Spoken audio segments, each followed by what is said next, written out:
Once we have identified the genetics that meet our purpose, we have to understand the characteristics of those genetics. One of my maxims is conform your garden to your plant.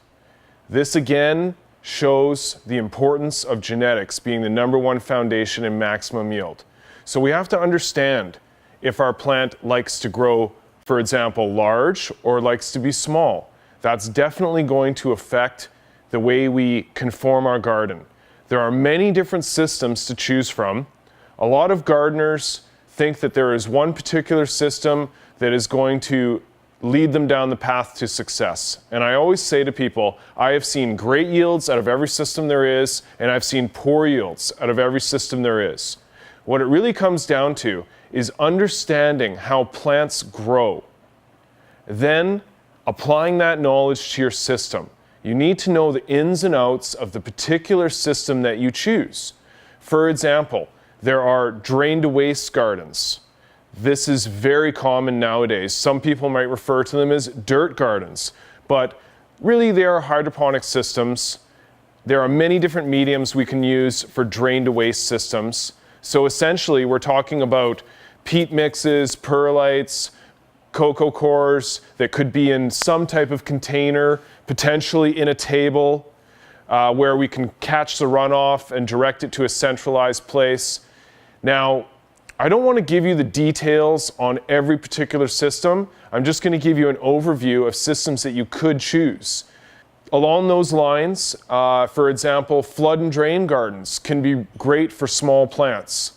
You can definitely load a lot of plants into a table with 4-inch Rockwool cubes on slabs, for example. And then we can do NFT systems, nutrient film technique, with pipes, with little plants in net baskets loaded into the pipes where a thin film of nutrient passes over the roots. We could take a similar system like that and turn it into an aeroponic garden. We could also create a system like that as a top feed drip with like an expanded clay pellet for the medium. If we're moving into larger plants, you know, like trees, we might consider doing something like a bucket system. And that could be top feed drip or aeroponic, misting the root zone. We can also do the same type of thing in an even larger container, like a tote. Or we could do what we call a deep water culture system with larger plants. So there are many different systems to choose from. And as long as you choose a system that supports the genetics you've chosen, then you can build the rest of your environment around this system, and you'll be well on your way to getting good yields. Again, I cannot emphasize enough developing the knowledge that you will need to work the ins and outs of the particular system that you choose.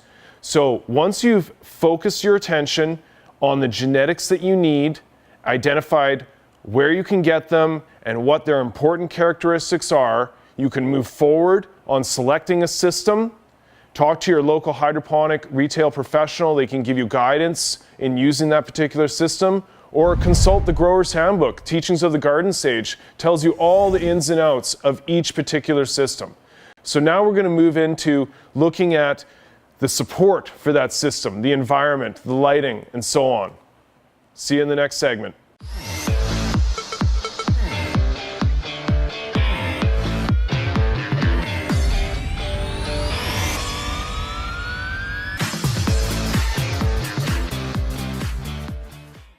So about 35 years ago, we had the development of what we call high-intensity discharge lighting. This was really the development that began this whole culture of indoor gardening. This is what opened the door and allowed us to start creating Mother Nature indoors. This HID lighting is kind of like a little sun. We literally contain gases in the arc tubes, which we then ignite, and they burn like little miniature suns in your grow room. There are two main families in HID lighting. One is called metal halide, and one is called high pressure sodium. The metal halide family of HID lighting is putting out primarily blue light.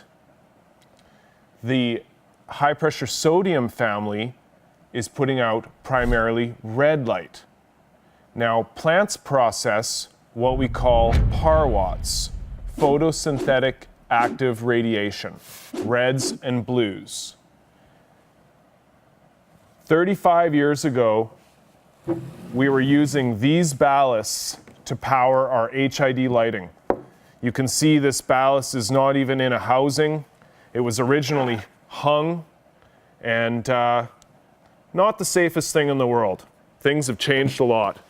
You can buy these ballasts now, the magnetic cores, in fully housed powder-coated aluminum boxes. But really, in the last decade, things have continued to evolve, and we are now moving into electronic ballasts, otherwise known as digital ballasts. The bulbs that I mentioned, while still containing the same gas-filled arc tube, have actually developed to the point where they are specifically designed for digital ballasts. This is what we call a high-pressure sodium bulb. You'll notice it has the long, skinny arc tube. This is primarily used for flowering because the red light causes plants to produce large, fully developed blooms. The metal halide family has a different shaped arc tube. It's short and fat in comparison to the high pressure sodium arc tube.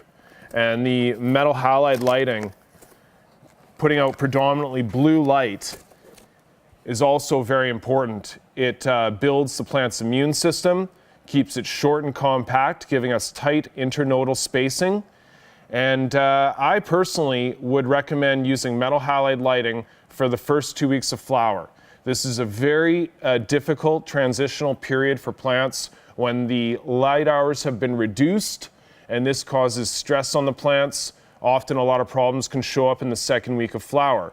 So it is definitely beneficial to run your metal halide lighting throughout vegetative growth and into the first 2 weeks of flower. That will control vertical stretch and help your plant's immune system, giving you less problems with bugs and diseases.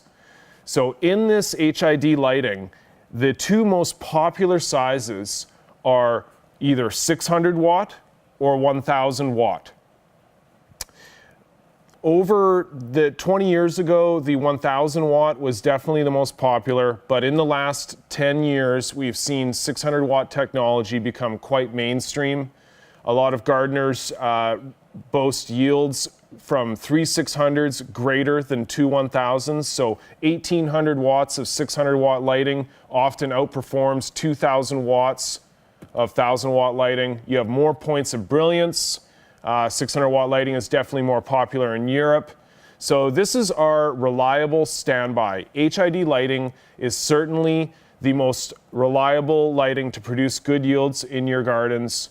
LED lighting is still developing. Over the last 10 years, we've seen it come to the point where it is usable for veg, and we are still waiting to see consistent results produced during the flowering process. But it does seem the technology seems to be getting better all the time.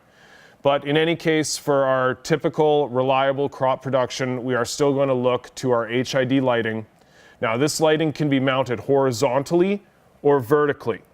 If we mount our lighting horizontally, we are going to put a very intense patch of light on a smaller area. This is more conducive to growing smaller plants. So if we have a strain, a genetic type that likes to be small, and because of that, we're working on tables or something like that, then we're typically going to go with a horizontal mount to concentrate that light on the growing area. If we are doing very large plants and we want to spread the light out, we're going to go with a more vertical mount. So this is going to cast the light on a larger area less intensely. Now, there are reflectors that will support either of these applications that will stop the light from hitting the ceiling and being wasted. We're obviously not growing any plant material on the ceiling, so it is important to get our light down onto the plants. I always tell my clients that we're better off to use good reflectors and direct all our light down on our plants and use our walls for air movement. So there's the basics on HID lighting. So once you've decided your genetics and the system that will support them, you can choose your lighting and pick a configuration with a reflector that will maximize your potential for your indoor garden. See you in the next segment.